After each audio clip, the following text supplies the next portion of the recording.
Check, check, check, check. Shalom, Lord Christ. Put a 144 in the chat if you can hear me online, at home. Put a 144 in the chat if you can hear us online at home. We'll be with you momentarily. We'll be with you. We're going to be with you. We're going to be with you.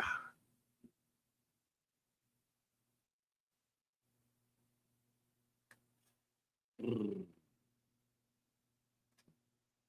be with you.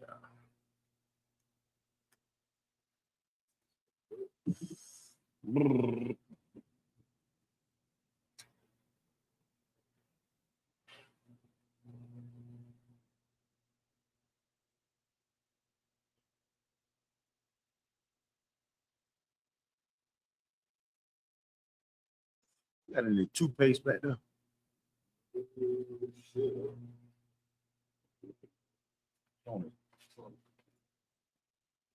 I need a thing of toothpaste real quick.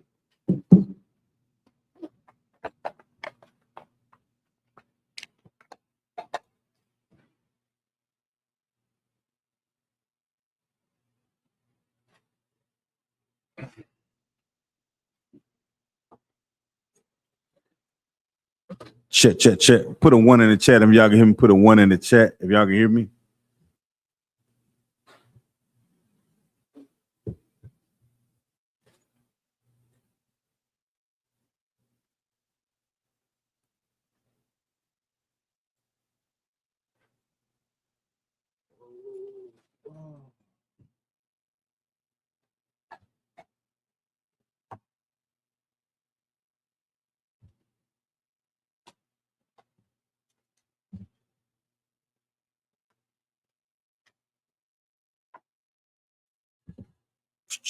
Check, check, check.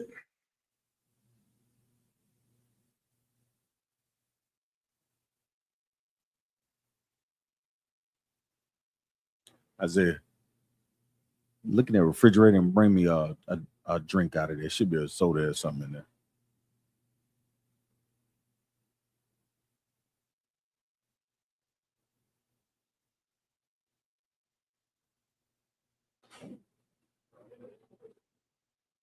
You got nothing?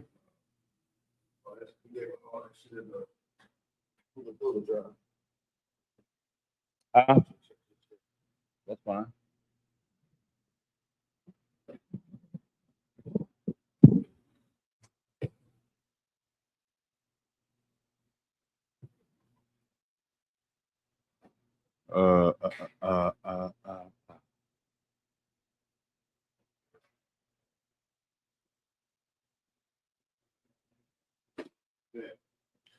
Check, check, check.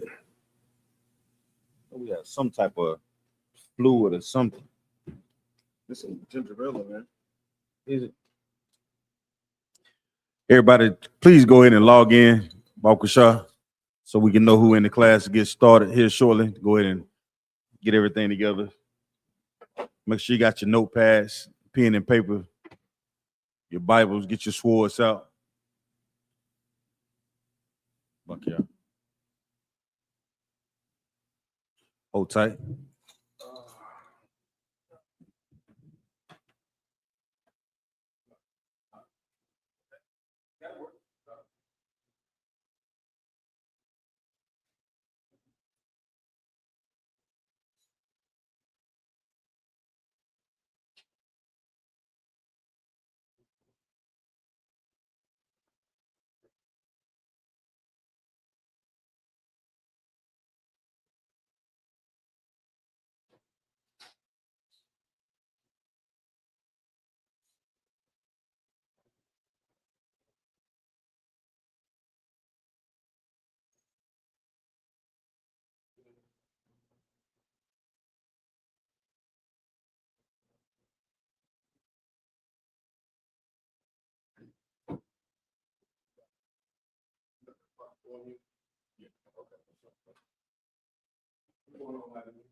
Check. We good.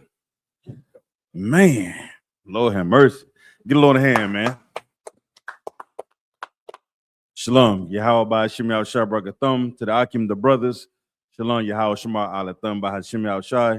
To the sisters, I'm preaching officer of 5,000 Zion Yala. Coming to you out of Fayetteville, North Carolina. I'll be holding the helm down tonight for the Fayetteville law class.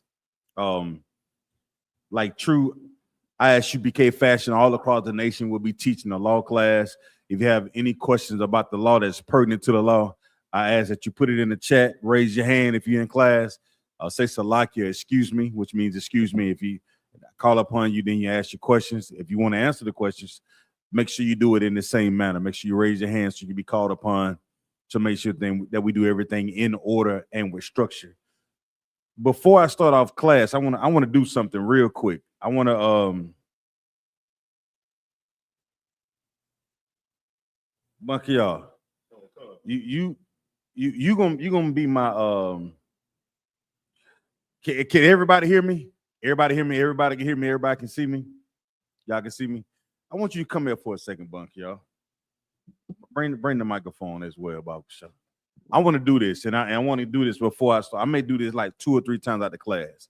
All right, so here's a cup. I want everybody to pay attention. Here's a cup, and this is some hand sanitizer. These are gonna be my teacher visual aids. You know what? Should I wait later on? I'm gonna wait later on. I got y'all attention. We're gonna wait later on before I do it. I'm gonna wait. Just know I got a visual aid coming up for everybody. Cause I figure we're gonna go in tonight, Bunk, y'all. All right, we're gonna use some visual aids. So if we don't have any questions, we're gonna get into my topic. The topic tonight I want to go into. I was gonna try to get into it yesterday, you know what I'm saying, but Cap came in. The topic is the poison of the tongue. The topic is the poison of the tongue, okay? And this is a law class, so of course I'm gonna go into the law and show you the importance of what you say, what you allow to come out of your mouth according to what the Bible says, okay? So if we can, we're going to start off with the book of Proverbs, chapter 18, verse 21. Bunky, y'all, once you get there, could you read it for me, Baba Shah? Khan, it's the book of Proverbs, chapter 18, verse 21. Go ahead. Death and life are in the power of the tongue, and they that love it shall eat the fruit thereof. So it says death and life are in the power of the tongue. So death is what? Is death considered anything good? So like if I may. Come on. Not in the common sense of the term death. Okay. But, it's a beautiful thing when you come in here and you shed that old person. You put that old man to death. God, you put that old person, right? Death, right? Meaning anytime we talk about death, we closely associate death with sorrow. We closely associate death with going through a hard time. We closely associate death with something that's hard to overcome, some type of adversity, right? It says death and life. So when I say life, most of the time when they say, hey, life, most people often think about a newborn, something that most people would rejoice over. Some people that would be happy that these things taking place. You ask somebody how they doing, man. I'm just living life, man. They going through the process, right? So it says death, both that sorrowfulness, that sorrow that you could go through, or you could feel, or you could be thinking in your mind, and life are in the power of the tongue. So when you say power, what does the word power mean? What does the word power indicate? What does the word power indicate? In this context, it means the authority, right? Power means authority. Anybody know what authority means? Hey, Alexa, define authority. Authority is usually defined as the power to determine, adjudicate, or otherwise settle issues or disputes. Right. Jurisdiction, the right to control, command, or determine. For more, ask me to give you more definitions for authority. Alexa, stop. authority, power to control. So you have death and life are in the power or the authority or has the ability to do what? Control what, Bunk, y'all? The tongue. So your question would be, Zion, what the hell are you talking about? Meaning this, whatever comes out of your mouth, you have the authority and the control to say something that is absolutely agonizing, terrifying, sorrowfulness to make somebody feel some type of way, or you can speak life into a person. Oftentimes, that was an experiment done, and that was this person who had two types of plants. He walked into a room, and this type of plant, he's FUs and only negative words are words that would contribute to what? Death or sorrowfulness, right? He spoke to this plant in a certain type of way, but then when he went to the other side of the room, he spoke to the plants a different way. Now, let me ask y'all a question. How do you think the plants responded to the way that he spoke death to, or the sorrowful words, and the plants that he spoke life to? Do you think there was a difference between the two? Do y'all answer my question? If somebody spoke death into one plant and spoke death into another one, do you think there was a difference in how the plants responded? What say you, Bunky, yo? So, like, if I may, I believe that, yeah, if you speak, evil and ill and death to anything living, that's what's going to follow. Mm-hmm. It's that thing is not going to, receive a blessing because you're Right. literally cursing it, Mm-hmm. But the plants that he spoke life to, I'm sure that they blossomed and they thrived and they were rejuvenated just based off of the energy. Right, con. Salaki. Right. So they showed that in this experiment, it was a difference. See, can you find it for me on YouTube? I think the experiment was done on YouTube. And if we can, we'll go through it.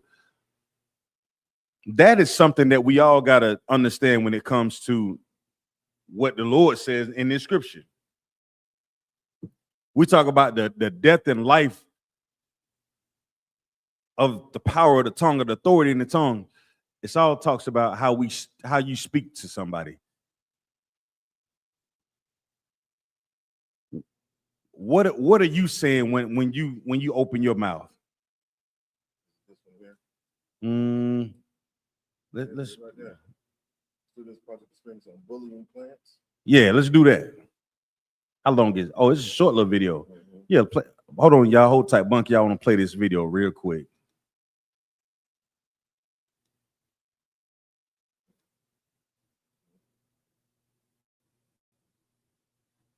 Y'all hold tight. We're gonna play this video real quick.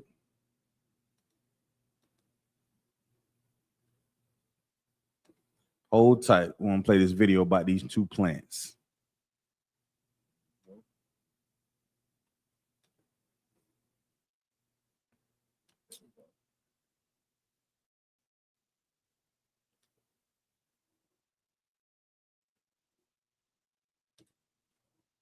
And the leaves are like yellow. I don't think that's good.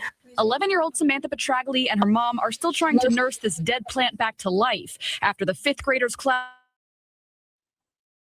killed it, and not with kindness. I feel sad about the bullies plant because I don't like to see anything die. For her science fair project this year, the Comac girl and her mom bought two of the same types of plants from the same nursery. Both were then placed on the same windowsill inside her classroom. This way it was even. They had the same amount of water, the same amount of sunlight. The only difference, one was verbally complimented every day by Samantha's classmates, Stop. and the other was bullied.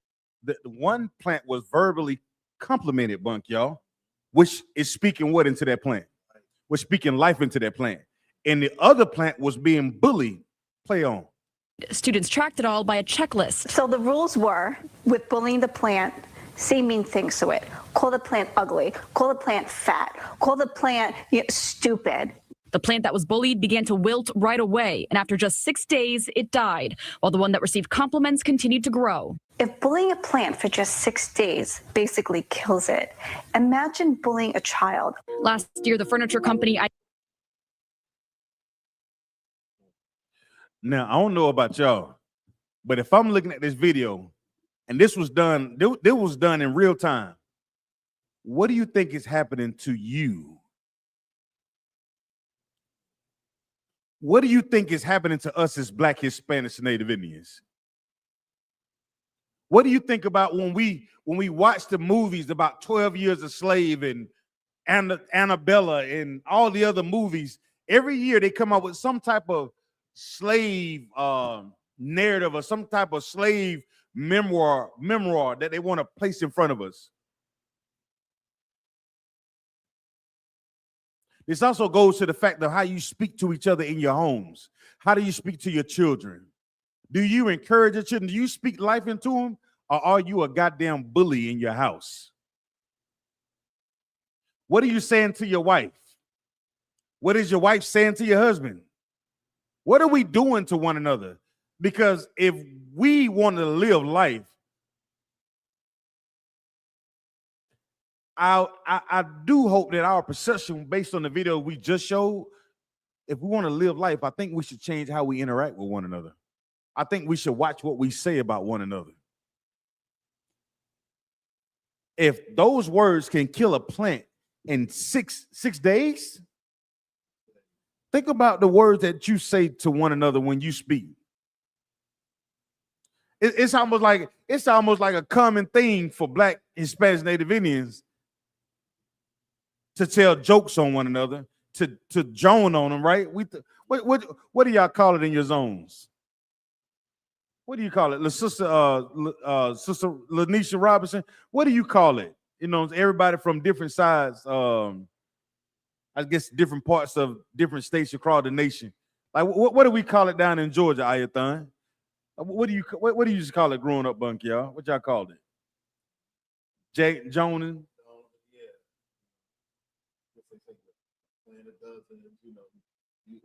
Choking on the nigga, you know. Mm-hmm. Fire them up. Fire, man, gonna fire him up, boy. We gonna get on his head, boy. You know what I mean? All those things, clowning. Boy, that boy was clowning you. These things happen to us in real life, and it's so hurtful because the Lord says what? Both death and life are in the power of the tongue. Read on, Bunk, y'all.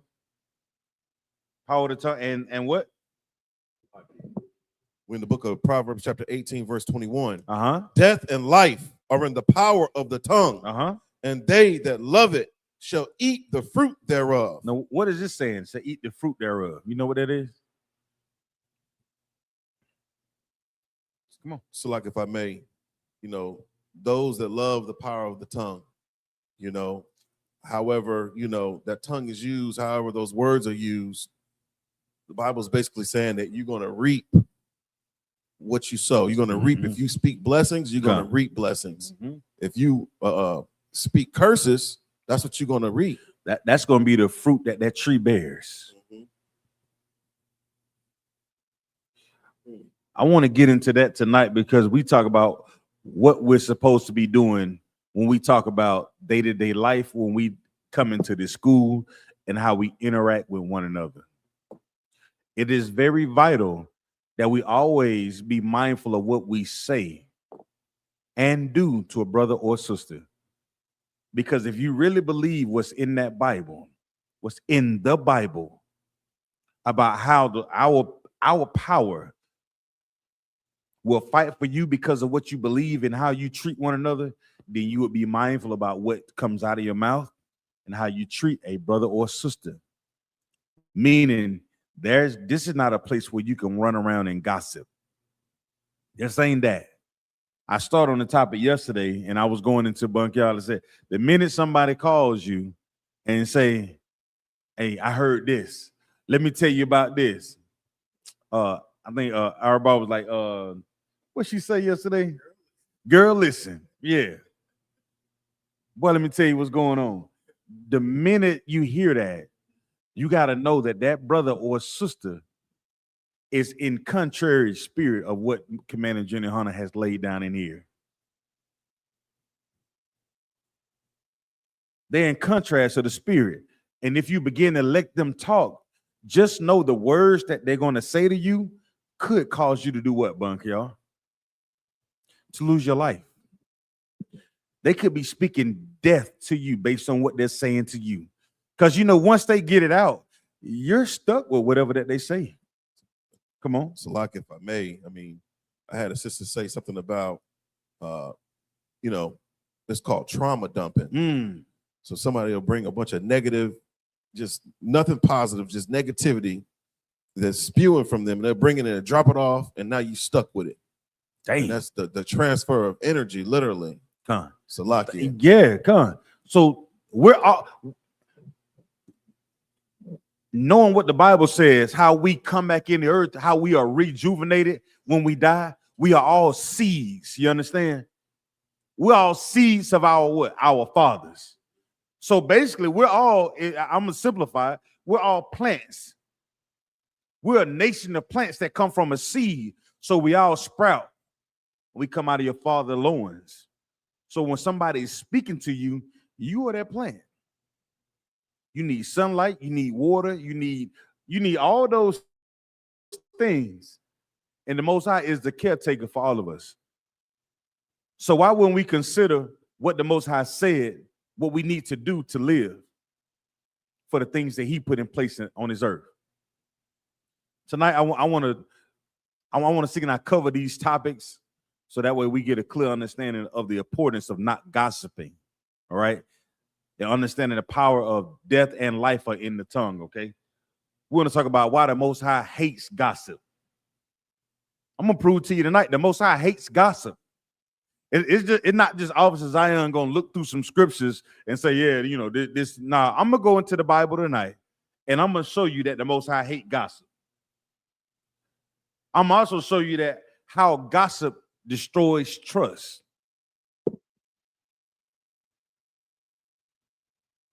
I'm also going to go into how gossip destroys marriages, friendships, businesses. And I'm also going to show you how righteous communication fixes what's been destroyed. Y'all got that? It's going to be one of these lecture style classes, Bunk, y'all. I'm going to try to hold it together tonight. I'm not going to go off the, you know what I'm saying? I ain't going to go too crazy tonight. Salakia.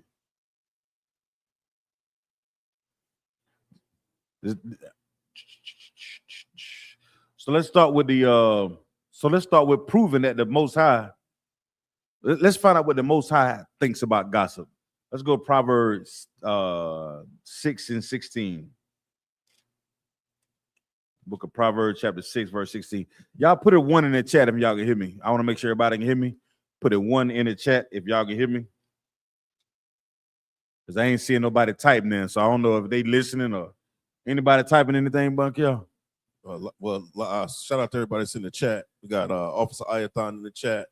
Sister Lanisha Robinson is in the chat. Sister Arabaz in the chat. Okay. Most High Christ. The water. Yeah, Sister Arabaz said 1. I want to make sure everybody at the water, sis.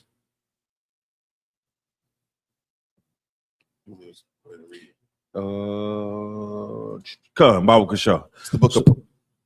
This is the book of Proverbs, chapter 6, verse 16. Mm-hmm. These 6 things doth the Lord hate. I said it. I'm going to prove to y'all that the Most High hates gossip. Prove to you, okay? All right, let's go. Yea, 7 are an abomination unto him. Go ahead. Verse 17. A proud look, a lying tongue. And what? A lying tongue. And what? A lying tongue. A lying tongue can also bring on death. Read on. And hands that shed innocent blood. Mm-hmm. Verse 18. A heart that deviseth wicked imaginations. Go ahead. Feet that be swift in running to mischief. Mm-hmm. Verse 19. A false witness. A what? A false witness. A false witness. Go ahead. That speaketh lies. That does what? Speaketh lies. Keep going. And he that soweth discord. That does what? Soweth what? Discord. Uh-huh. Among brethren. Now, you know what's remarkable about this, Bunk, y'all?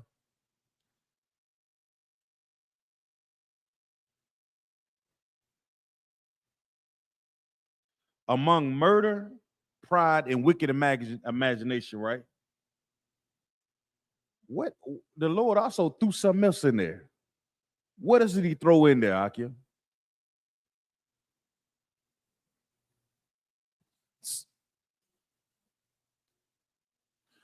Go ahead. So, like, if I may, well, he mentioned there's an emphasis on brotherhood and how valuable brotherhood is to just us even being able to exist. Damn right. So check this out. You ever think about this? Most people you talk to, Monkey, y'all, they'll tell you that if you unalive somebody, they'll say that, yeah, I was wrong. People can understand that murder is what? Evil. But we don't consider gossiping being evil. Same spirit. Because life is in what? Power of the tongue. So yeah, you may physically unalive somebody, but what happens when you speak to them? This is a self-check class too, Bucky, y'all. You understand? What happens when you speak to a person? You ever have somebody that could be having a great day, man? You having a good conversation with them, and all of a sudden, you have a disagreement with them. 9 times out of 10, after that disagreement, what normally happens, Bunk, y'all? They don't normally feel good. You ever give somebody a piece of your mind and you be like, you go there. You get to yelling. 9 times out of 10, you gonna have a headache. You gonna have a lot of energy that you just wasted. Some people begin to feel bad about what they said and what they did, right? So that lets you know that what comes out of the tongue has some type of authority over your body. So when you say it to somebody else and what you say about somebody else, how do you sound? You ever meet somebody that just got a potty mouth? It's MF for this and MF for this, bitch, that, bitch, bot. It's almost as if you don't even want to be around them sometimes because it's so negative. It takes so much energy from you, Yaki. So the Lord knew what he was talking about when he said it, Bunk, y'all. That's why he said he hates these things. If you could read, let's break it down. These 6 things that the Most High hates. Verse 17. Come on. In the book of Proverbs, chapter 6, verse 17. Go ahead. A proud look. A what? A proud look. Somebody that's proud. Now, you can be proud of your accomplishments and things that you've done. The Lord is not, he's not like that. He's not that cynical that he don't understand that you can have pride in something that you've created, something that you put together. You painted a car look good, man. But look at that wet paint. That paint dripping. You made a honor roll. You got a beautiful wife and beautiful family and children. Showing them, yeah, man, I have a beautiful wife, man. Beautiful wives, beautiful children, beautiful baby. Lord wants us to be proud of those things. But a proud look, the one that walks in the room, head chin up, looking down on everybody. How do you know when do you normally find out that somebody is overly prideful?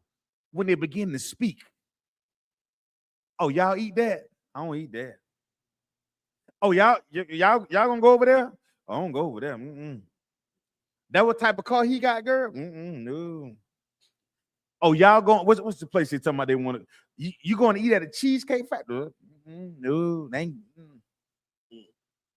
Me and my family, we don't do that. That's beneath us. Those things, that type of attitude, that mindset, usually comes with you saying something about what somebody else is doing, which is you having the authority of death when you speak to that person. Just like that plant began to die when those children begin to bully that person or bully that plant. That plant began to die when they was bullying the Bunk, y'all. So what happened when somebody is full of pride and they look down on you, look down they nose and like, you're beneath me, and the way they speak to you, right? That's a form of speaking death. The Lord hates that. Read the next one, Bunk, y'all. A what? A lying tongue. A what? A lying tongue. Well, some people just lie like a rug. Just lie. What's going on outside? You don't even have a reason to lie. But what happens is when you begin to lie, the person who you're speaking to does something that they wouldn't normally do because they trust you. The person that you're telling a lie to, you're only saying that because you want them to put down their guard. You want them to trust you. But on the other hand, you're lying because you know you're not trustworthy. And when you lie to somebody, you also have the power to hurt them, which is another form of speaking to somebody. You can't lie with your mouth closed, Bunk, y'all. You ever seen somebody lie when they mouth closed? You know what I'm saying? Hey man, where y'all going tonight? Look, you can't lie like that. Think about it. Where y'all going tonight? You go. No. You ask your real. You going to the club tonight? they may shake that. Where you going tonight? You going straight home? But when they get ready to open that mouth, a bunch, y'all.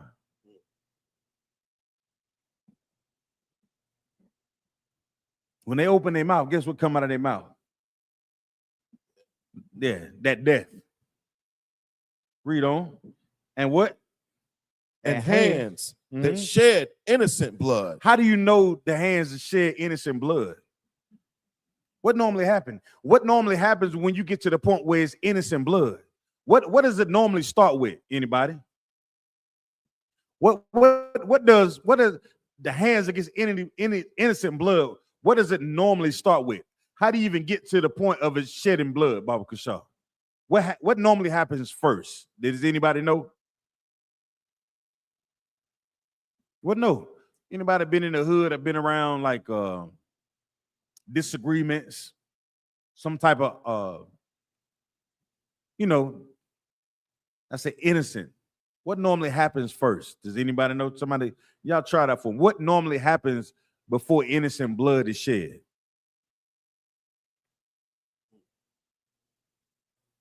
I give them like 5 seconds. It's kind of an interactive class. I want somebody to kind of listen and respond. It's like when I feel like I ain't talking to myself.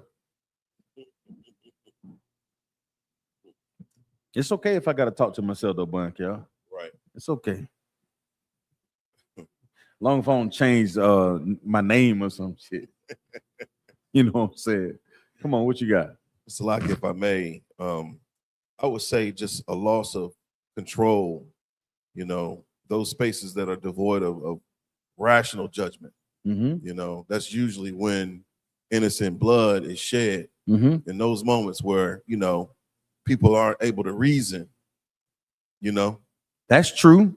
That's true. I like that one. Salakia, Sister Araba chimed in. She says words being exchanged. Words being exchanged, innocent blood. Okay. Anybody else want to take it on? I'm gonna give you like about 5 more seconds. What else? Anybody else? No, okay. So I'm gonna rock on. What normally happens when we talk about innocent blood, it usually starts with somebody coming up with a false accusation.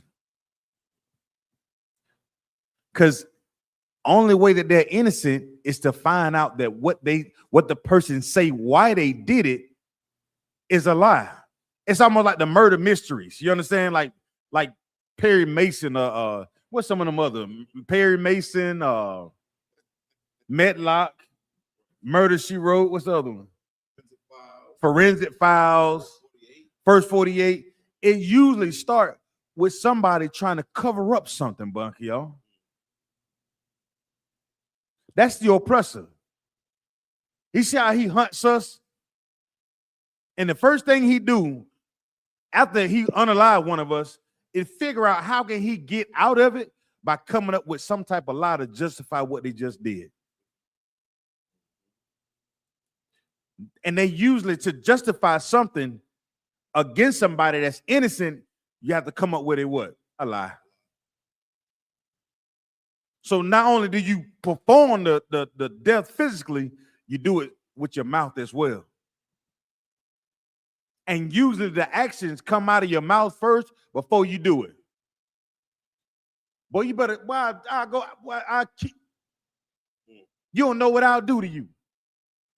Who you talking to like that? Okay. I'm going to show you. Right? Innocent for no reason at all. That's the oppressor. That's why the Lord hates the oppressor. That's why the Lord say Esau going to get his. Because he conjure up all type of lies in his mind to justify how he treats the Lord chosen people. Oh yeah, you're going to get yours. The Lord hates you. Read on, Bunker, y'all. Verse 18. Go ahead. A heart that deviseth wicked imaginations. A mind that is always thinking about wicked, thinking of something wicked. You ever hear people say something? Oh, I only say that to piss you off. Right.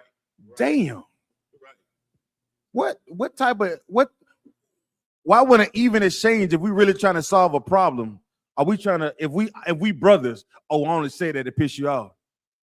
I only say that to get up under your skin. You learn tonight that the Most High hates that. If that's the type of person you are, I'm letting you know right now you're skating on thin ice when it come out with the Most High. You're skating on thin ice. And most of the time when people say it, Bunky, y'all, they know exactly what they're saying and they know why they're saying it. Because it's all what? Wicked. Your wicked imaginations. You know what you're doing. We all do. We know why we're saying it. And then you go right back into the idea that both death and life is in the power of what you say. So once you begin to imagine it with your mind, the wicked thing that's in your mind, guess what has to come out? For me to know that it's wicked. It got to come out of your goddamn mouth. It has to come out of your mouth. And what is this? What does it start with first? You know, this is the whole body. They're going to start with that wicked ass mind, that wicked imagination. What are you thinking about what's wicked? Looking at another brother's wife? Right. It start with the mind first.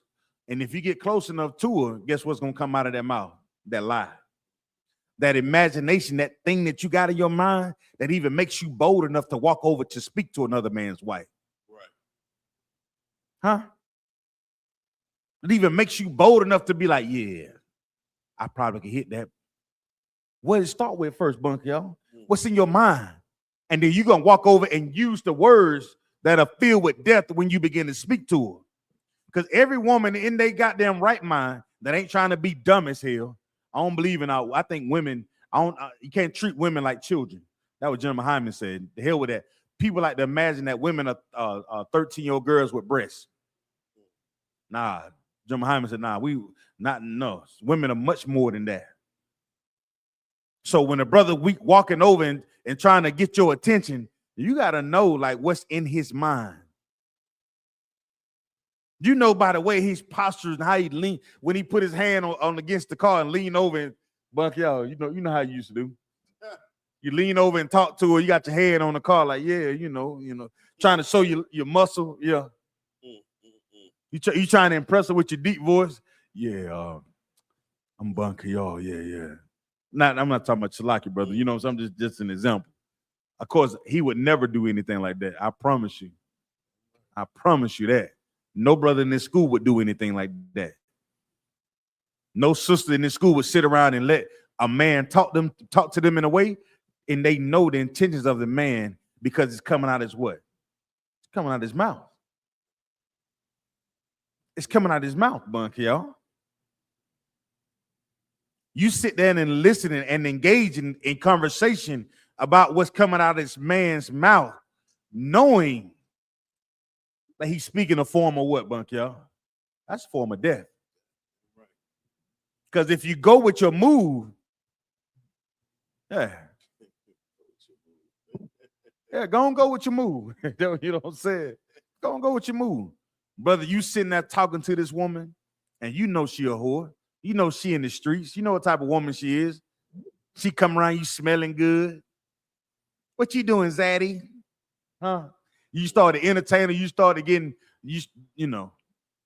A woman know how to get your attention. You go ahead and go with your move and see where it gets you. When she walking up to you, she using her imagination about what she can get out of you, what can be gained. And that's a whore, right? A whore put themselves in a situation for gain out. Yeah. Both man and woman. You put yourself in a situation for gain through lies and deceit. You sell out to anything.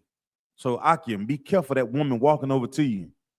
Yeah, you think she Shalom. What that thing y'all be saying? Yeah, it sounds sweet. Sounds good. But you got to be mindful that guess what? Both death and life is in the tongue. Ask that sister to come to class and change her life. Then you'll see who she really is. Right. You can't wait after you done stuck your penis in her, then ask her to come to class. Right. It's too late then, Aki. You done milked that cow.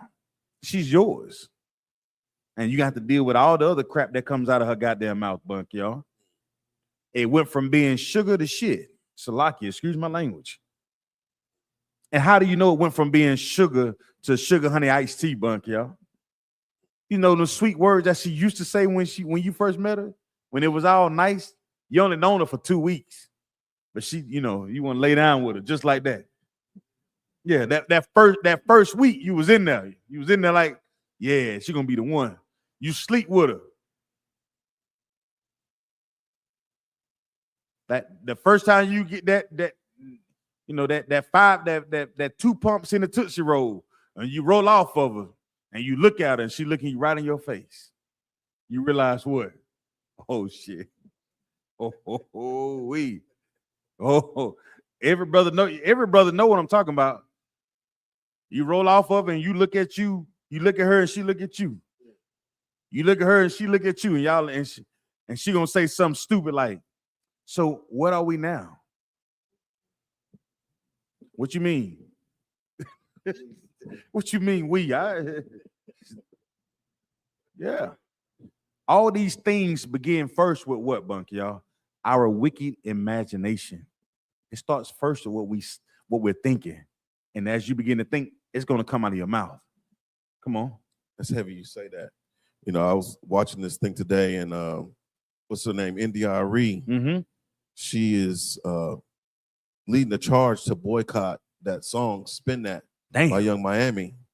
And what's so heavy is like, I knew the song was evil. I knew it was wicked, but for her to use her platform to speak out against the evil. And then if you look, Google the lyrics to that song. I have them. It's disgusting. And then you think about who was putting that seed of death, that seed of wicked imagination in your mind. God, right. And that's most of our music. Who controls the music? Yeah. Salakia. Right. Them oppressors. And just like those bullying words affected that plant, what do you think the words of these songs and our music does to our children? I DJ. So some songs I'll be like, ooh, Zion, you need to be ashamed of yourself for playing that.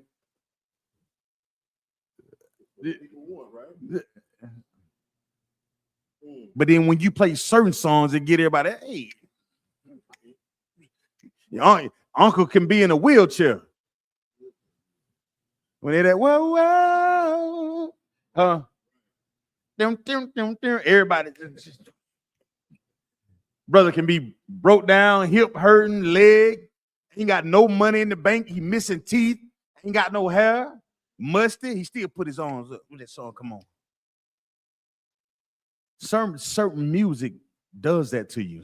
Certain lyrics. You make me happy. Feel good music.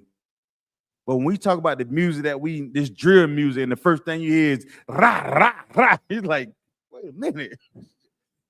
What are we doing? I get it because I like music. But I'm also smart enough to realize, like, wait a minute. There has to be some type of restrictions about what we do, how we present ourselves. Because we understand that both life and death is in the tongue. It should be some type of restrictions about what we let go out amongst children.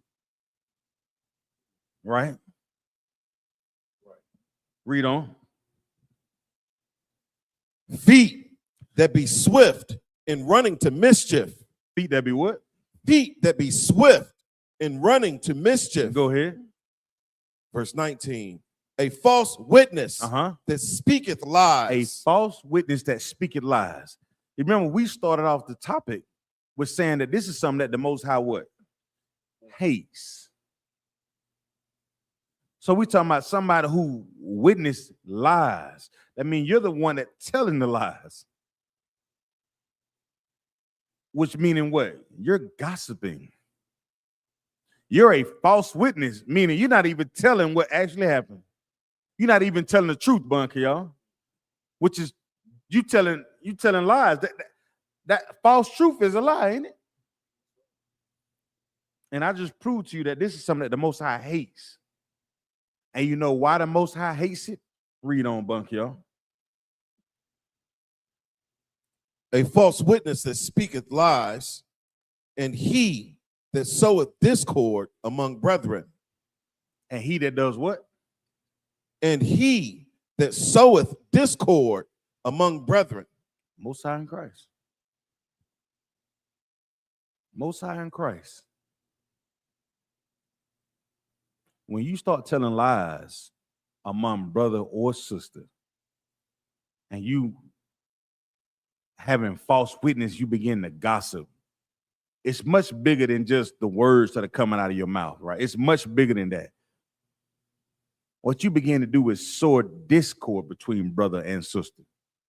What is discord, bunk, y'all?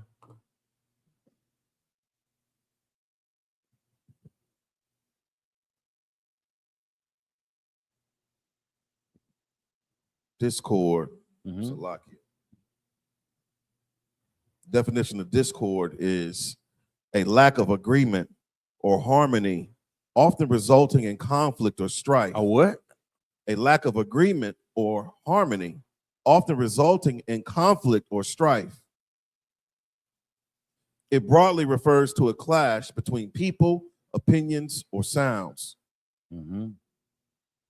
Damn. So what is that saying? If you were to put it all together. Salak, if I may. I'm going to use Merriam-Webster. Come on. A lack of agreement or harmony as between persons, things, or ideas. Active quarreling or conflict resulting from discord among persons or factions. Strife. Damn. It says disagree, clash. And some synonyms for discord would be strife, friction, conflict, discordance, schism, war, dissent, discordancy, warfare, conflict, clash. Right. So if you're the type of brother or sister, you just gave a whole list of things, bunk, y'all. Right. A hell of a list. If you're the type of brother or sister that is causing conflict with that mouth through your gossiping, just know that the Most High hates you. Just know that the Most High hates that. Every time you get ready to pick up and say something distasteful about a brother or sister gossiping, hey, brother, you heard about? Just know the Most High is watching you like, I see what you're doing. I see what you're doing. And you know what you're doing is deceitful. You starting out knowing and entering the conversation how you want to phrase it to make sure that you get your point across. So when you say it to a brother or sister, they begin to question something about somebody else, which is sowing discord between the brother or sister. You call and say something, hey girl, let me tell you what that brother did, blah, blah, blah, blah, blah, blah, blah. So what happens? You sowing discord. It's like it. Okay, that's it on that. Con. Anybody else? Sister got a question? Oh, con, sir. Ribba Quadam says, Salakia, sir, if I may. If Christ raised Lazarus from the dead, why did Lazarus not follow Christ like the disciples did? That's a great question.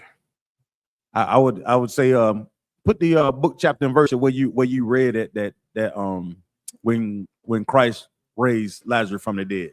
What did you start at? Try to answer your question, Baba Kasha. where you want to start at when you got into reading or you were studying what you were studying?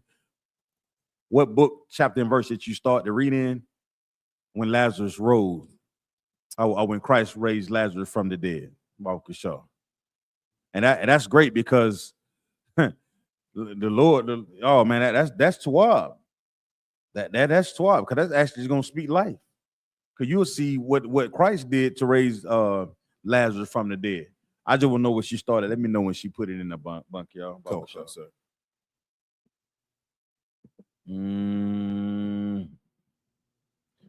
Proverbs 16 and 28, Baba Shaw. It's the book of Proverbs. Hold on. Let's do this. I'm gonna try to answer the sister question. Let's do that.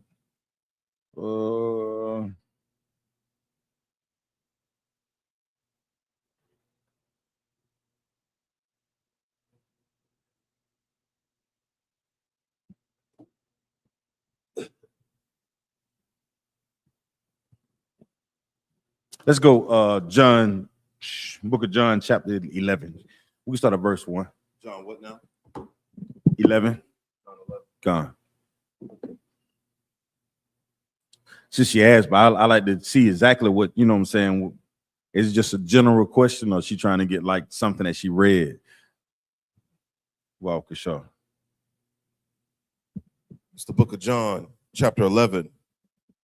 Now, a certain man was sick named Lazarus of Bethany, the town of Mary and her sister Martha. Verse 2. It was that Mary which anointed the Lord with ointment and wiped his feet with her hair, whose brother Lazarus was sick. Go ahead. Therefore his sisters sent unto him, saying, Lord, behold, he whom thou lovest is sick. Verse 4, when Yahushua heard that, he said, this sickness is not unto death. And just remember this, sis. Remember, Christ loved his brother, the brother-in-law, if I'm not mistaken, right? Yeah, come, not brother-in-law. Yeah, Mary. Yeah, that was Mary's sister, husband. It's like it. Go ahead. Remember, Christ loved him, right? Go ahead. Verse 4, when Yahushua heard that, he said, this sickness is not unto death. It's not what? It's not unto death. Go ahead. But for the glory of God. Just remember that. We know about Lazarus today simply because of the glory of the Most High.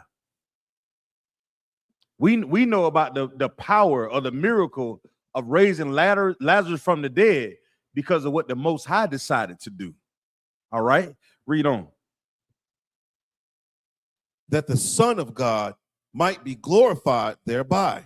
That who? That the Son of God might be glorified thereby. No, that Lazarus may be glorified. That the Son of God might be glorified thereby. Now, believe it or not, even though Lazarus was raised from the dead, Yahushua was the focal point of the whole miracle itself. Yeah, he raised Lazarus from the dead, but you have our King Yahushua is the focal point of the miracle that the Most High said happened through him. You understand? Read on. So like, man, go ahead. That's so heavy because Yahushua already knew. He knew the beginning, from the end of that situation. Go ahead. He was confident in knowing. That's the whole reason why Lazarus got sick. Is for you to see the power of the Lord. That's it. Yeah. We recognize it wasn't so oftentimes a Christian church will put the eyesight on Lazarus being raised from the dead. Most High in Christ. Thank the Lord for that. However, it was Christ showing the people that are around about him the power of the Most High. The reason why he was obedient to the law, statutes, and commandments. The reason why he didn't speak against his brothers and his sister. The reason why he loved them, because he was obedient. And if we're obedient to the Most High, how we speak, how we interact with one another, we can raise our people from the dead while they walking in the goddamn streets today. We can raise the brothers that's on crack, the sisters that's dancing on the poles, all my scamming ass niggas, all that, whatever Young Miami said. We can raise all of them up if we're obedient to the Father, if we learn how to speak to them according to what's in his Bible. Read on. Verse 5. Now Yahushua loved Martha and her sister Go ahead. and Lazarus. Right, go ahead. I thought it would have said. Verse 6. Uh-huh. When he had heard, therefore, that he was sick, he abode 2 days still in the same place where he He was. took his time. How wish I took his time. I heard he's sick. I heard what's going on. Okay, go ahead. Verse 7. Then after that saith he to his disciples, Mm-hmm. let us go into Judea again. Go ahead. His disciples say unto him, Master, the Jews of late sought to stone thee, and goest thou thither again? Hey, Lord, once again, this is a brother. He is going to see somebody that he loves, and he's heard to have fallen sick, even though it could cost him his what? Cost him his life. These people out here who you come from, who say they love that you love so much, these are the same people who say who want to unalive you. That's what happened to the priests and prophets of the Lord that's in I.S.U.P.K. Right. Yeah, we not love when we show up on the streets and we speak to the people that are dead, bunker, y'all. You think when we go out on the streets, everybody open us with, hey, how y'all doing, brothers? And we have some people who love to hear what we say, but just remember, we out there speaking to the people that are dead, and some of them don't want to wake up. They want to stay dead. Right. We interfering with their little normal day-to-day life. This job that we do in I.S.U.P.K. is a tremendously dangerous job. It's dangerous. This is not for the weak. This job is for professionals. I know you think, oh yeah, they just go out there and just be talking, but y'all don't see. You may see the physical bottles being thrown and the physical rocks and us being spat on, us being called names, the same way that plant that we played in the beginning of this class. Don't think that when our people speak to us that way, don't think that it don't affect us, Akim. We out there because we do love them.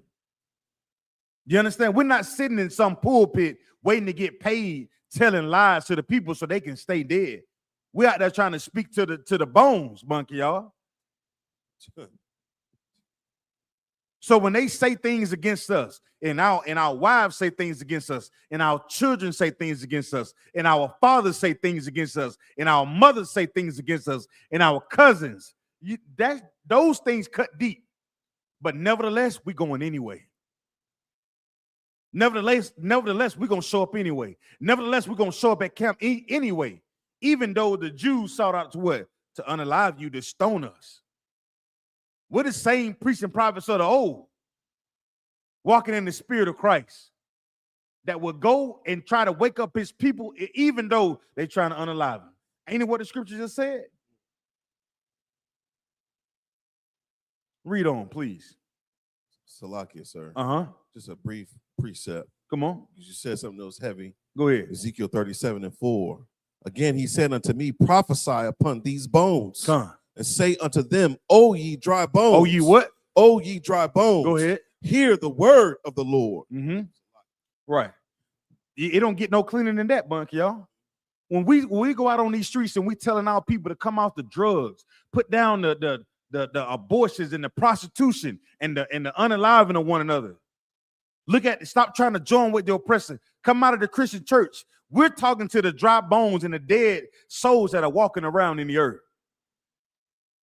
And these things could cost us our lives. Right. You ever tried to stop somebody from doing something that they think is right? Just in your day-to-day life.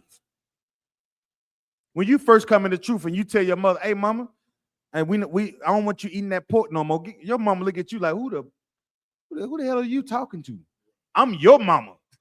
Right. Yeah. Am I making this up? I raised you. What you talking about? No, I can't eat no pork. Let your father be around. You try to tell a grown man what he is, and he been living his life the whole goddamn way, and he changed your goddamn diapers. What you think he gonna say? He gonna look at you like you know, like a dog, like you tell a dog to What them dogs do when you say something crazy to them? Hey, dog, clap like a monkey. The dog be like, what are you talking about? Right. That's what happens when we start introducing our people to what the Lord says in his book, because they've been in the church for 30 plus years, 40 years, 50 years, giving all type of tithes money to that pastor and don't understand a word out of this book. But when we say it to them, Bunk, y'all, we're speaking to the dry bones and we begin to wake them up layer by layer. But just like YAHANNA went to wake up Lazarus, even his disciples said, you going down there to wake them up? Then they just try to stone you? Right. You know how we talk, right?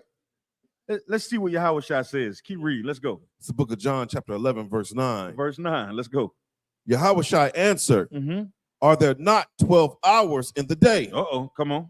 If any man walk in the day, he stumbleth not, because he seeth the light of this world. What is he saying?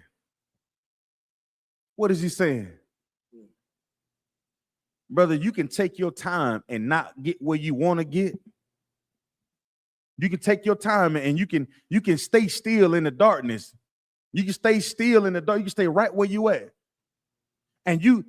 But when it's time to shine, when the lights come on, Bunk, y'all. Yeah, when the lights come on, what you gonna do with it? You can stay in the darkness. You can come up with all type of excuses, in the first 12 hours of the day. You come up from 6 at night to 6 in the morning. You can play around with that time. But it said, if any man what? If any man walk in the day, Uh-huh. he stumbleth not. Yeah, you walk in the day, brother. You should know what you're doing. I know what I signed up for. And if you come into the school, you're no longer walking in darkness. You don't have that excuse that a Christian church give you. You don't have that excuse that your father or your mother gave you when you're in the world. You come into the light. What you stumbling for? You should know the work that needs to be done, because you hear the true priests and prophets of the Lord tell you the struggles of our people. The work that needs to be done to wake them up, to tell them the law, statutes, and commandments is the only way of life, and live. Now they can walk in what, Bunk, y'all? Light. They can walk in the light then. YAHANNA was saying, take advantage of this time that we have. Don't stumble. Do the work. Step into it. Don't come up with excuses. You don't have a reason to stumble, because the Lord, we teach our brothers and sisters these classes, and they're so powerful and they're so strong, Bunk, y'all, that you don't have no choice but acknowledge the word of the Lord, man. Lord said, don't eat this, and this. Don't lay down with this, and this, and this. These are the high holy days, this, and this, and this. Now that you know that, you don't have a reason to stumble. You don't have a reason to be afraid. If you think you have that, you're simply lying to yourself. It's already a bad thing to lie to somebody else. We proved that earlier, right, Bunk, y'all? Right. But when you begin to lie to yourself, oh my God, what are you doing to yourself? If you sitting around calling why are you so stupid? Some people do that, Bunk, y'all. I didn't know people do that. I can't believe I did that again. Yes, I can believe you did it again. Because you're not taking full advantage of the opportunity to walk in the light. I can't believe I fell for it again. This man, he told me he loved me, and I fell for it again. And now I don't know. You want somebody to feel, I don't feel sorry for you, because you were told the truth. You didn't have a reason to what? Stumble. That was you. That was you. Read on, Bunk, y'all. So like you, sir. Please. I will interject with a precept. Come on, let's go. 1 Thessalonians 5:5. Ye are all the children of light and the children of the day. Right. We are not of the night, nor of darkness. Come on now. That's not us. YAHANNA was teaching the disciples right then and there. Because you walking with me, Alchemy, you don't have a reason to stumble. Now, if you walking with theft your dollars, I get it. You're going to bust your head wide the hell open. You understand? Well, you following Christ, brother. You sitting in these classes, you're learning. You're being taught correctly. Read verse 10. But if a man walk in the night, If be walking what, bunk, y'all? but if a man walk in the night, In the dark, come on. he stumbleth, because there is no light in him. Well, how was I telling the disciples, brother? I know what I'm doing. I know why I'm going. I know that the Most High is going to be with me because of what I'm doing.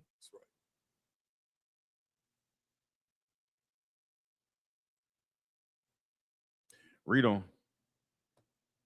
Verse 11.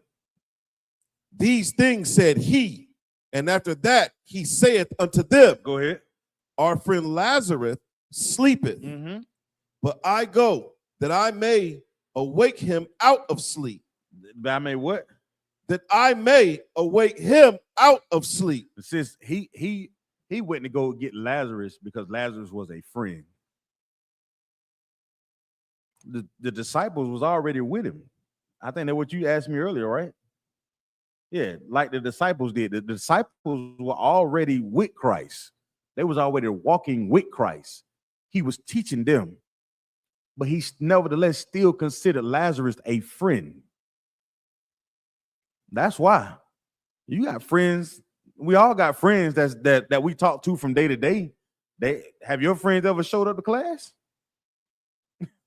Huh? Right. So Come like on. if I may, sir, you know, her question was more so, you know, about why did Lazarus not follow Christ like the disciples did? Go ahead. You know, and who's to say he didn't follow Christ? You know, there's people that are, you know, in the truth, but they're not priests and prophets. There's people that follow Commander General YAHANNA, but they're not going to camp. They're not, you know, making them sacrifices of a priest.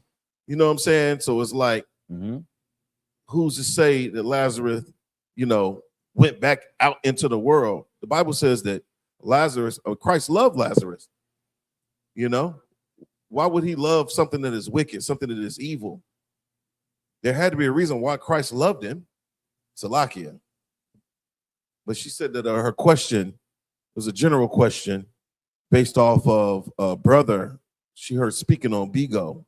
And then she goes, she refers to the book of John, chapter 12. Yeah, but You want to go there? come on, let's go there. Now it's going into the supper after the fact that Lazarus was raised from the dead. I'm trying to see. So oftentimes, like when we hear people talking, you got to remember something. Oftentimes, when we telling the truth about the Bible and we try to tell people the truth of how we should live our lives, they cherry pick things out of the Bible that they don't understand, and they try to confound you simply to get you not to believe what's actually in the scriptures. They'll find simple things like aha and ha ha. The truth is, they'll never. You can lay it down to them, sis, and you can tell them flat down what's in the Bible about what God says and what we should or should not do. And guess what? They still not gonna follow. What's that scripture, bunk, y'all? I forgot it off the top of my head, but you can it's like where you can tell somebody the truth about it. You can tell them the truth about whatever that's going on, and they still wouldn't follow you, or they still wouldn't believe what you're saying to them. And that's the thing in this Bible. Anything that you read in the Bible you'll begin to really sit down and understand it only because you believe. The minute you stop believing, you'll end up in some Christian church, and you'll make mockery of the people who actually want to listen to the things in this Bible to learn and actually change their life. That's what it really boils down to. You'll find people that try to, like I said, cherry pick the things out of the Bible, not because they want to learn something in the Bible. It's really because they hate you, and they really don't want you following Christ. They don't want you change your life. They want you being tormented the same way that they're being tormented. What you got, Bunk, y'all? Salakia, we could just start at verse 1, be honest with you. And this should answer the question. John 12:1. John 12:1. All right, come on. It's the book of John, chapter 12, verse 1. Then Yahushua, 6 days before the Passover, came to Bethany, where Lazarus was, which had been dead, whom he raised from the dead. Go ahead. There they made him a supper, Mhm. and Martha served, but Lazarus was one of them that sat at the table with him. Okay. He was there. He was there. Lazarus was He was at the Passover. he was there. Oh, you saying, I guess the question would be why he wasn't a disciple. I don't know. I mean, I have to, maybe I'll look that answer up. I don't know. I haven't read that yet, sis. I haven't read that yet. I do know that Lazarus is written about being raised. I wanted to get to the part simply for the glory of the Most High can be shown. What was that? Go back to 11. I just read it.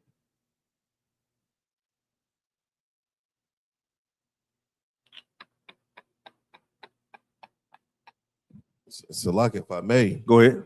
because Christ raised Lazarus up from the dead, from the Mhm. grave, God. it caused many of the people to follow Christ. Yes. And the Pharisees plotted to put Lazarus to death also. Yeah, put him back to death. Right. Con. Yeah, con. You got to remember, this is what I'll say, sis. A lot of people don't understand what we do, and they don't understand that we are the prophets of old, the same spirit. Everybody don't want to walk around with a bullseye on their damn back. Everybody don't have a cover. You know what I'm saying? Every sister that you meet, sis, is not gonna want to come in here and close their mouth and say, "Come out of one con." Every sister that you meet, oftentimes sisters don't want to submit to a husband. They'll have a man, but submit to him, listen to what he has to say. Shit. Just walk through hell backwards first. That's what they say. Every sister don't have that same spirit. And I'm saying, oftentimes when we listen to a lot of things, we listen to a lot of distractions that are in the world, they'll cause you to be like, well, I don't know if I really. But you can't get caught up in that. I'll ask Captain Nine Thought why it's not written about why Lazarus wasn't one of the 12 disciples. But I would just care to say Lazarus, he was just a brother that Christ loved. I got brothers that's not in the school that I love. You know what I'm saying? I could, disciple means student. So he may not have been one of the 12 disciples. You know how it go. And when Christ crucified, even those 12 dipped on him. He was there by himself. It takes a lot of strength. And I can only imagine, I'll read more into it. But like I said, I asked Cap specifically your question and see can we get a specific answer. And I don't want to dwell in it because I don't. But I would just have to say that, the miracle was performed because of what Christ did. And Christ came there to wake up Lazarus from the dead so the Most High could get that glory. And the people seeing Christ as being that guy after that. You understand? She said, I really try hard to get my friends to come to class. I understand. The only part about that I'll say is sometimes give it time, sis. Sometimes you can't force somebody in this truth. You can't force them. Life has a way of pulling us all, and we all have questions about some point, Bunky out. We be like, you know what? Nah. I got something going on, and something need to change. All right.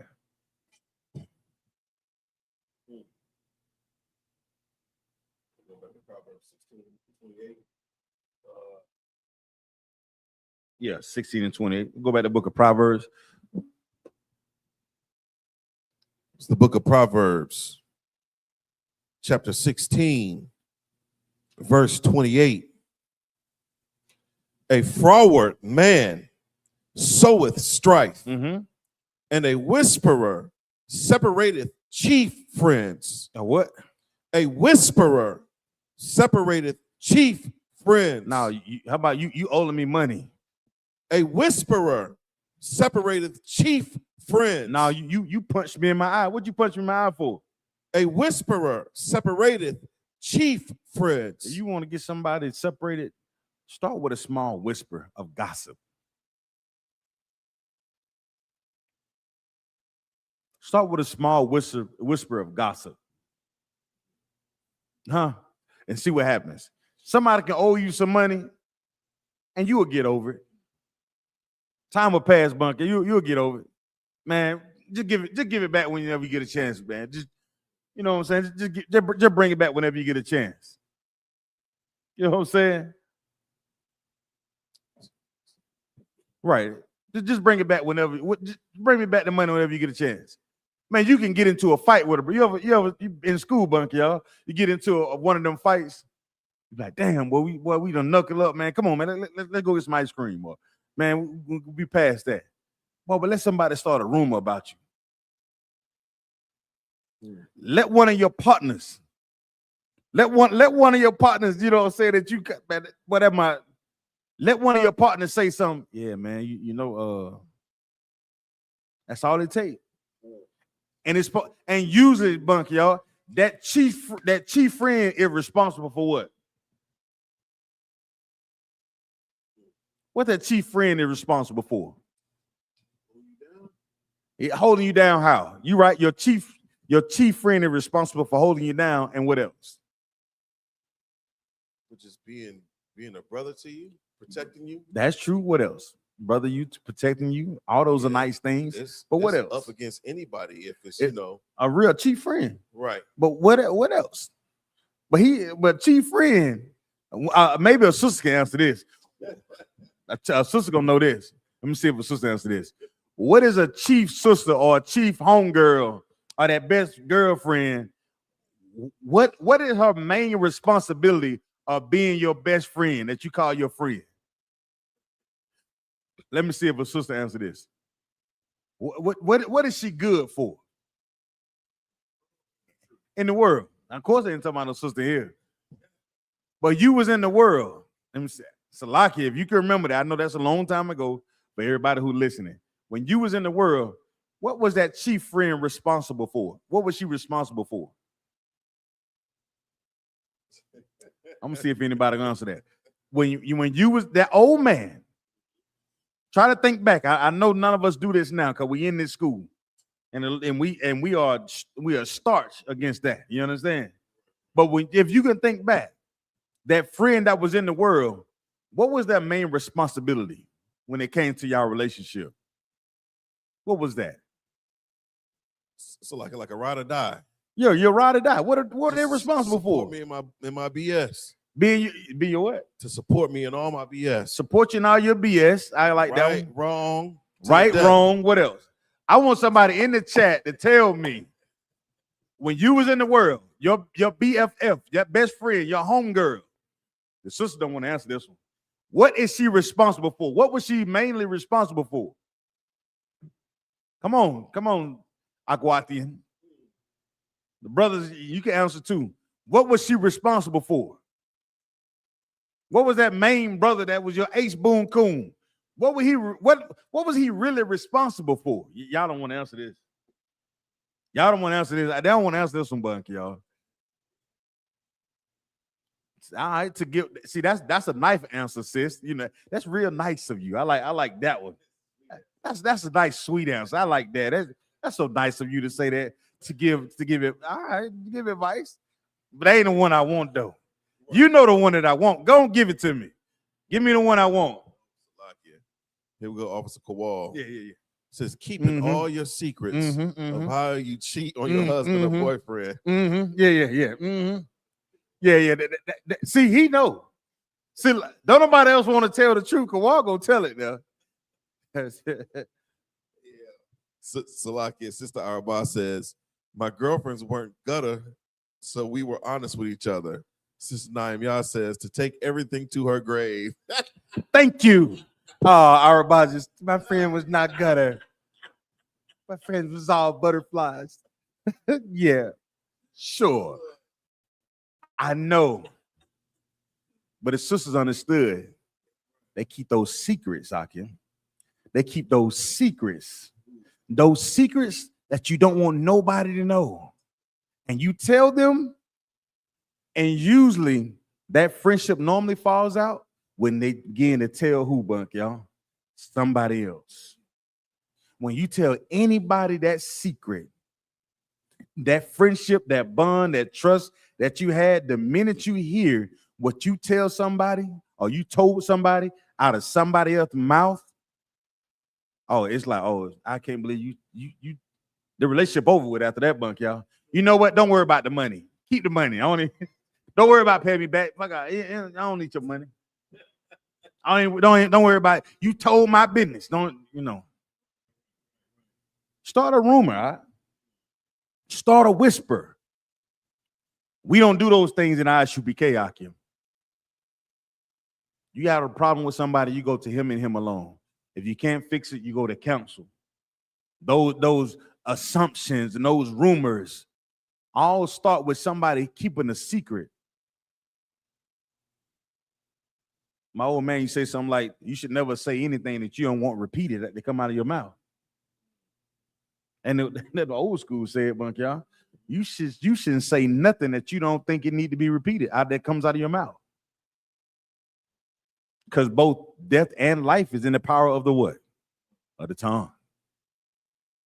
Kawal laid it down flat, boy. Kawal gave it to him. Kawal said, them secrets. Yeah, that's the bond, Bunk, y'all. You think the bond is about the I guess the new car smell air freshener that you got from Lowe's. Where you get the air freshener from? You can't tell everybody where I got it from. You see that? You told them where I got it. Yeah, Salakia. The water. Moving along. Where we at?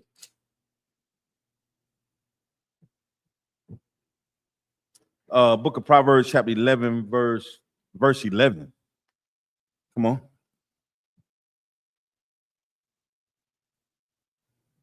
This is the book of Proverbs, chapter 11, verse 11. Go ahead.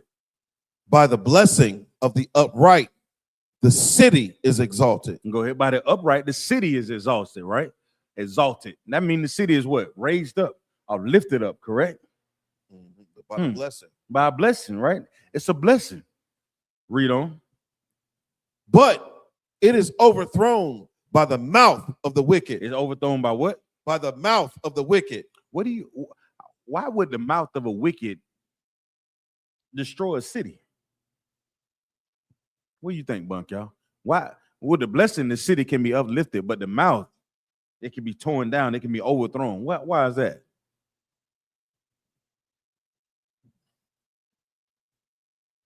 So, Salakia, going back to verse 11, it says, by the blessing of the upright.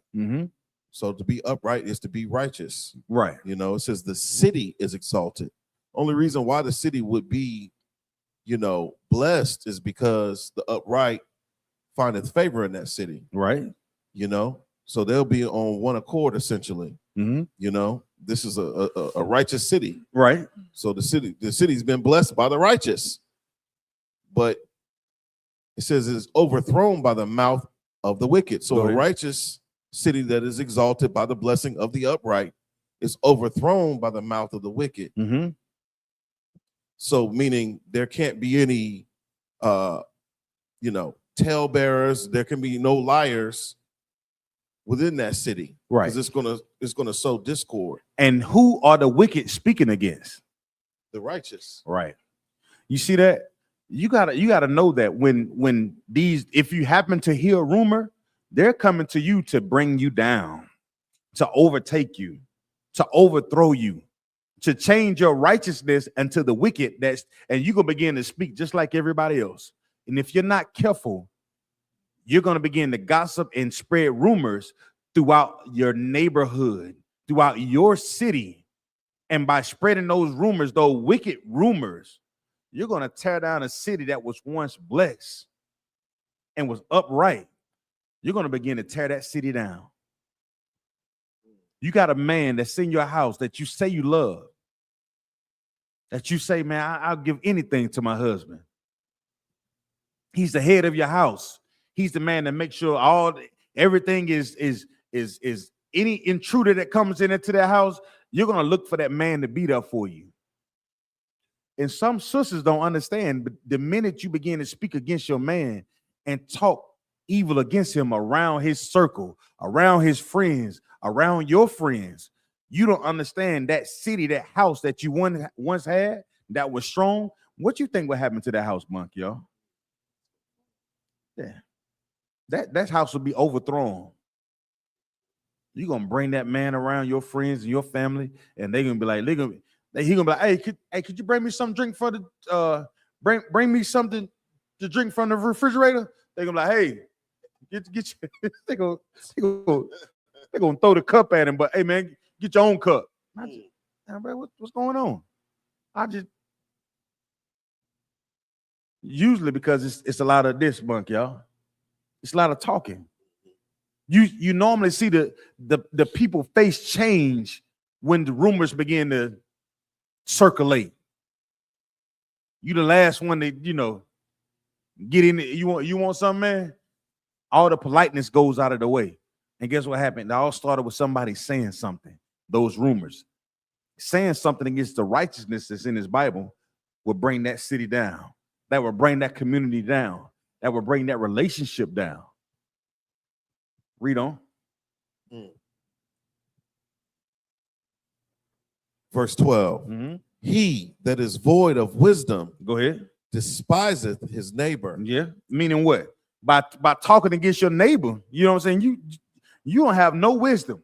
You don't even understand what you're doing, but you so hell bent in speaking against your neighbor, you don't even understand what you're doing. Why? Because you despise your neighbor, right? Read on.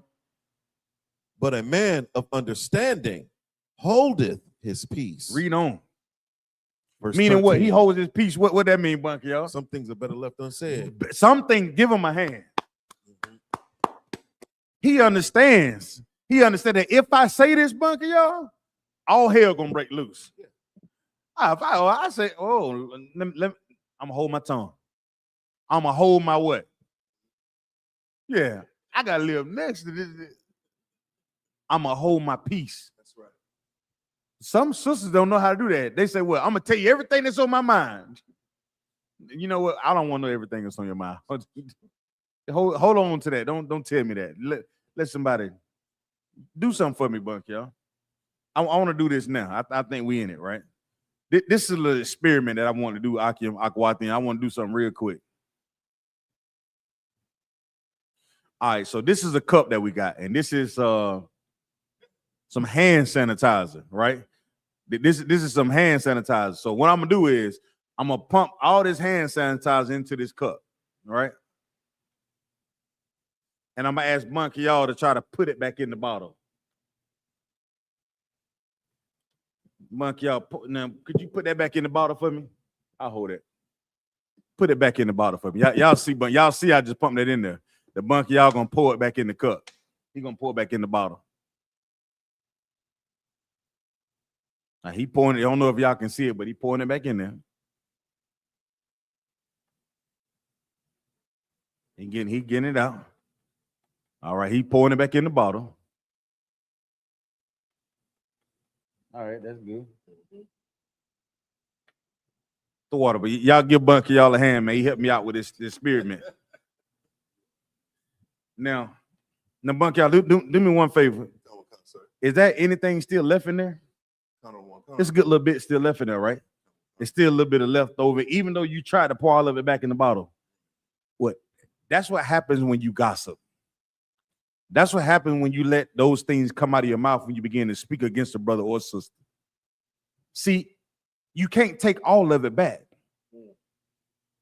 You can't take all of it back. Even though you may have said, my bad, my fault. But if I look in this cup, the same way that you do your gossiping, your lies, and your deceitful nature, guess what? You can try to erase it. You can try to say, well, I didn't mean for that to happen. But the truth is, once you start the gossiping and spreading lies and spreading, you are beginning to tear down the very thing that you're building. And because you're tearing it down, guess what? The residue of what you did still sits even in this cup, and it'll sit amongst your brothers and your sister. So the best thing you can do from the very jump moving forward after listening to this class and never put yourself in a situation that you do something and when in your mind or say something that you have to be like, let me take that back. Let me take that back.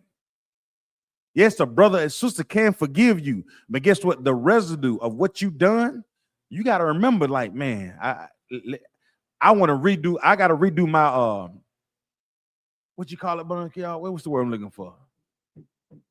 My reputation. You don't want to lose your reputation when it comes to serving the Lord in this school, like. You don't want to lose your reputation among doing the work. If you a brother that's in this work, don't be out there talking about a brother or sister. Learn to hold your goddamn peace. Everything that's on your mind don't need to be said. Sisters, sometimes that's, I know it may be offensive and they don't like it when we say it, but sometimes it's good to just shut up. Sometimes it's good to just keep your mouth shut. Learn when to just walk away. Because remember, the residue of what you do and what you say when you begin to gossip, it's going to stick sometimes. And as you begin to grow and you begin to learn, you begin to change and get stronger and stronger and stronger. That residue, it'll go away. It'll go away. But if you keep every time something you pour out of the cup and you put it right back in the goddamn cup, guess what? It's going to begin to be saturated. And your reputation going to begin to be saturated, just like this cup will with this alcohol in it or this hand sanitizer. You got it? Read on, Bunky, y'all. Verse 13.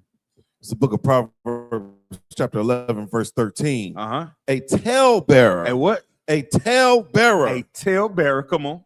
Revealeth secrets. A talebearer revealeth secrets. Go ahead. But he that is of a faithful spirit concealeth the matter. Ain't that what we just said earlier? A talebearer, boy, they can't wait to tell it. Well, you got a definition of a talebearer? A talebearer.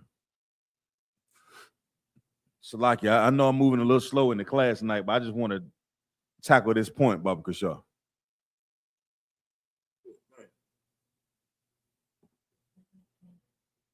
What was that, brother? Talebearer. A talebearer is a person who gossips, spreads secrets, or tells scandalous stories about other people. About themselves? About other people. Well, you know, that's something that's amazing to me. Somebody who tell everybody damn business, but never tell theirs. Don't that register through your head? Somebody who always talking about somebody. Does it ever go through your head like that? Why they ain't talking about themselves? Right. Because you so engulfed in getting the information, or you so entrapped into the sugar honey iced tea. Instead of acknowledging the fact that you say, no, you know what? Don't even bring that around here. Captain Kadazai, you say something like, when I tell my real, hey, listen, don't bring that in my house and don't take nothing out of my house. Everything that happens in this house, you don't need to be telling everybody your goddamn business, what happens between you and your husband. You don't need to be telling everybody the things that happen between you and my sister. You come to me, hey, calm it down, man. I love my sister. Because every time I see my sister, I want to be able to smile at her. I don't want to be thinking like, yeah, my partner tell you a bitch ass nigga. Like, oh shit, I ain't even know she cursed. So he said, Bunky, I ain't know the sister cursed. She cursed like that. Like, yeah, man, she used all type of words, man. Man, ain't no way. Every time I see her, she say, Shalom, shake it down, shake it down. Come on. So, like, if I may, that's kind of heavy because it's almost nigh into the spirit of, exposing the nakedness of a person. Which is what also does what for him, Bunky, y'all?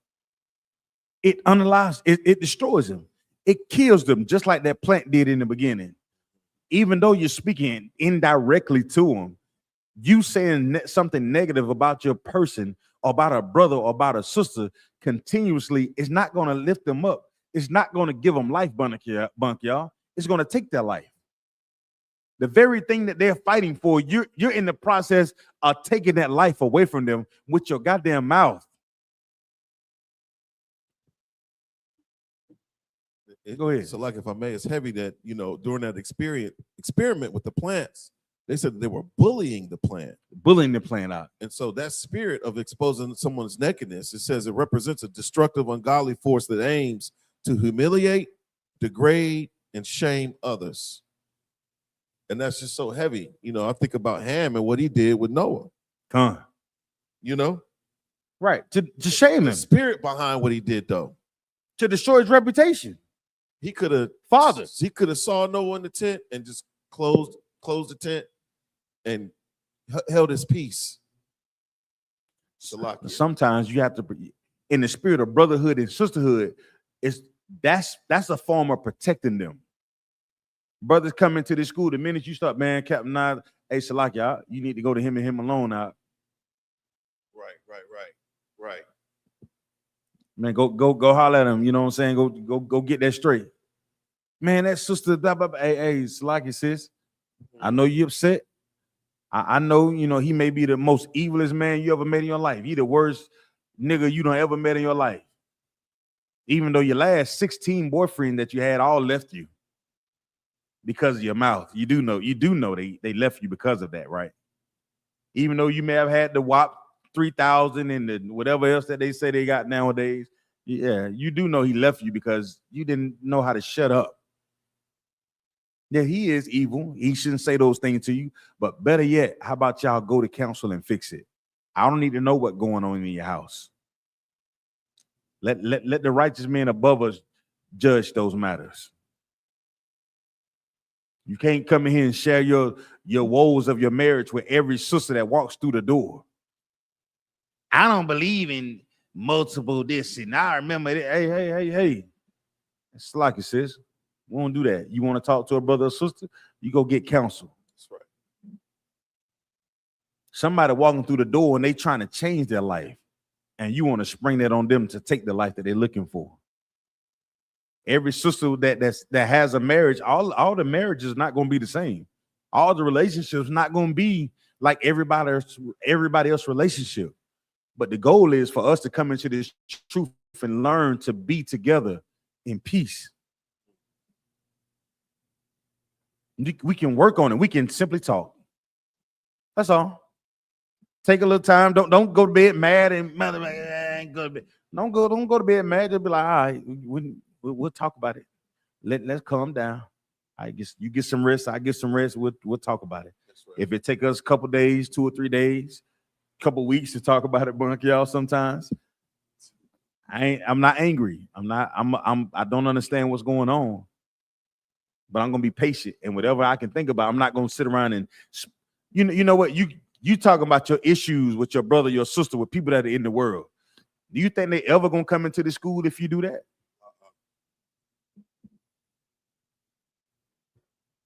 So that gossip that they watching you, they're gonna ask you, well, if all this is happening, what you think they're gonna ask you, Monk, y'all? Well, what you even in the school for? Why are you still there if you're going through all of that? Because I believe in God. Oh, really? If God was in there, you and me going through such and such and such. So you know what you're gonna begin to do. Like, man, maybe them brothers really don't like me like that after all. And before long, you have a blunt in your mouth. Before long, you'll be at some strip club throwing money on somebody's daughter like you never knew the truth.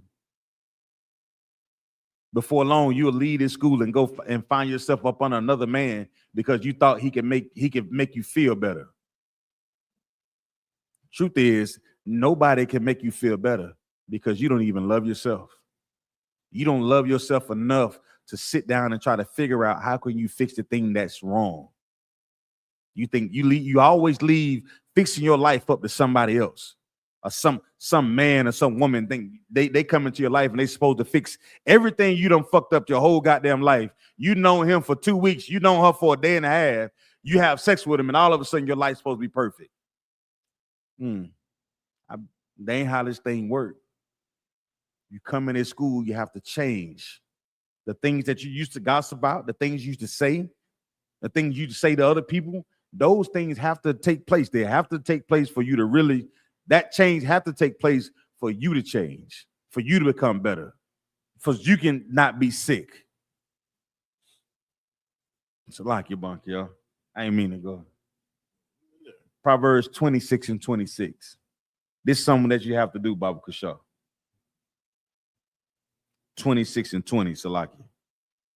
This is the book of Proverbs, chapter 26, verse 20. Mhm. Where no wood is, there the fire goeth out. Mhm. So where there is no talebearer, the strife ceaseth. Go ahead. Verse 21.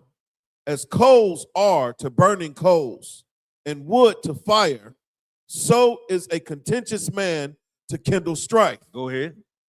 Verse 22. The words of a talebearer are as wounds, and they go down into the innermost parts of the belly. Stop. Y'all reading that, right? Read verse 20 again. That's so heavy. It's the book of Proverbs, chapter 26, verse 20. Where no wood is, Where no what? where no wood is, Where no wood. Come on. there the fire goeth out. What is this saying, Bunk, y'all? That fire would continue to burn if you continue to put wood on it. Yeah. That's just common knowledge. The more you add to it, the stronger does the fire get weaker when you add fire to it. More wood to it, Bunk, y'all. It gets hotter, it get bigger, it begin to spread. More things can catch on fire. Right. It become more dangerous. That one person gossiping turned to three. That three gossiping turned into four. Next thing you know, you got a whole fire that's uncontrollable. Ain't nothing you can do with it. And the thing that you were trying to build will go away. It'll be destroyed. Read on, Bunk, y'all. So, Good night. So where there is no talebearer, where's there no what? no talebearer, Where there's a place where nobody's trying to destroy, confuse, tear down, break, to set on fire. Go ahead. the strife ceaseth. Yeah. If you stop lying all the goddamn time, whatever strife that you're going through, whatever turmoil that you're going through, since you don't want to spread all the goddamn fire in the rumors, you the one causing all the strife. But if you want it to stop, Bunk, y'all, if you want it to change, what you have to do? Yeah, you got to stop lying. Stop gossiping. Stop whispering. Stop backbiting. And watch. All the things that you use, well, ain't nobody this and ain't nobody that. Shut your goddamn mouth. Akim, you want to build something, just do the work. And if you're working, you don't got time to gossip. Soon as you get to building something and it begin to grow, watch what happens. Somebody says something, only to the what? To destroy it, Bunk, y'all, to bring it down.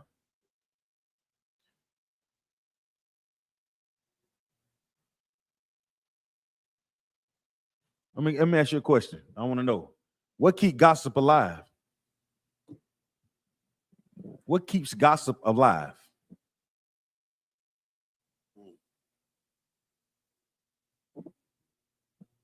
What keep gossip? Did anybody know what keep gossip alive? Somebody ask my question real quick. We might get up out of this. I think this is the last one. I may pull one more. What keep gossip alive? What keeps gossip alive? Does anybody know? We just said it in the verse, so apply what we just read in the verse. What keep gossip alive? Come on. Anybody type yet? Anything yet? You want to give it a try? Just more gossip, you know. Talebearers, people willing to listen. Most High Christ. Says people who will add wood to the fire. Gossip stays alive because people keep listening. Shit, it's a lot here.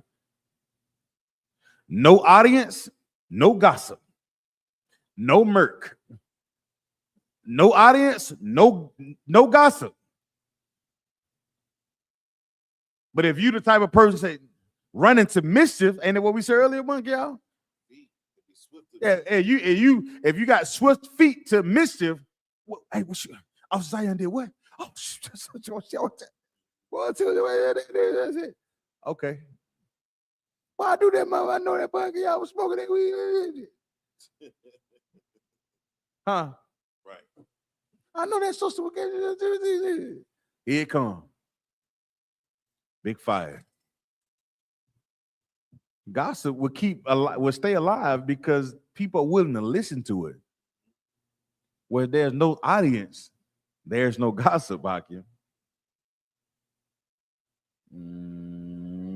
One more. Let me get me. I wasn't go to the bright of thy tongue. I don't do that one.